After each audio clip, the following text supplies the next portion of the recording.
আজকে আবুল সরকার, আমাদের মহারাজ আবুল সরকার বাংলাদেশ বাউল সমিতির গান গাইতে হলে এক পক্ষ আরেক পক্ষকে প্রশ্ন করে থাকে, প্রতিপক্ষ তার প্রশ্নের জবাব করে থাকে। ঠিক ওই দিন রাতে 4 তারিখ রাতে আবুল সরকার সাহেব এমন একটি পালা গান গাইতেছিলেন, যে পালার নাম হলো জীব এবং পরম। আবুল সরকার জীবের ভূমিকা থেকে পরমকে প্রশ্ন করেছিল।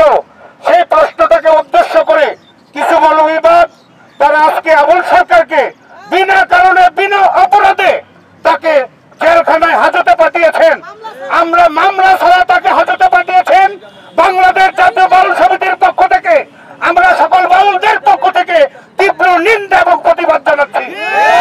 সরকারকে যতক্ষণ পর্যন্ত বিনা শর্তে মুক্তি না দেওয়া হবে ততক্ষণ পর্যন্ত সমস্ত বাংলাদেশের বাউল সুফিবাদ এবং বাজারপন্থী অলিয়া উলিয়া প্রেমিকের যত ভক্তবৃন্দ আছে সবাইকে নিয়ে আমরা বিশাল আন্দোলনে নামতে বাধ্য হব। আমরা অচিরেই বাংলাদেশ বর্তমান সরকারের কাছে এবং সাংস্কৃতিক মন্ত্রণালয়ের কাছে আমরা আবেদন করতে চাই, দাবি জানাতে চাই, বাংলাদেশের ঐতিহ্যবাহী বাউল গানকে কিছু মৌলবাদীরা ধ্বংস করতে চাচ্ছে। এর কারণ আজকে আবুল সরকারকে কারাগারে যেতে হয়। আমরা বলতে চাই, যদি আবুল সরকার কারাগারে থাকে বাংলাদেশের সাংস্কৃতিক মানা এবং শিল্পীবৃন্দ 20 লক্ষ বাউল ঘরে বসে থাকবে না, তারাও হাজতে চলে যাবে। আমি তাই অনুরোধ করে জানাতে চাই, অতি বিলম্বে বিনা শর্তে আবুল সরকার মহারাজের মুক্তি দান করা হোক। আমরা মুক্তি চাই, মুক্তি চাই, আবুল সরকার মুক্তি চাই, মুক্তি চাই, মুক্তি চাই, আবুল সরকারের মুক্তি চাই। ধন্যবাদ সবাইকে, ধন্যবাদ। পরে ফোন দেন, আমি একটু মিটিং আছি, পরে ফোন দেন। জবাব চাই, জবাব চাই, ইন্টারিম জবাব চাই, আবুল সরকারের কাছে উনি ইউনুস জবাব চাই, জবাব চাই, জবাব চাই।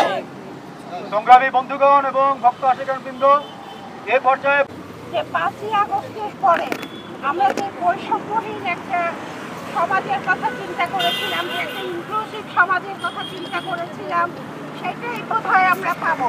কিন্তু দুঃখের বিষয় যে ওটা তো আমরা পাচ্ছি না। দিনে দিনে মনে হয় যে আমরা স্বৈরাচারের যে আগের যুগটা ছিল সেটাই আমরা দেখতে পাচ্ছি।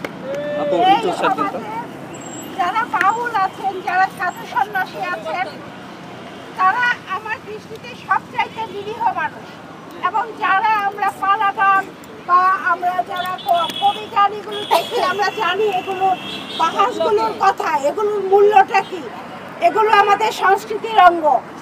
অথচ আমরা খুব অবাক হয়ে লক্ষ্য করছি এই সরকার আসার পরে যেই হারে মাজার ভাঙা হয়েছে তার একটার কোনো বিচার আমরা দেখিনি। যে হারে অত্যাচার শুরু করা হয়েছে বাউলদের উপরে তার একটারও কোনো বিচার আমরা দেখিনি। যদি একটারও বিচার হতো তাহলে আজকে এই অবস্থায় এসে পৌঁছতো না।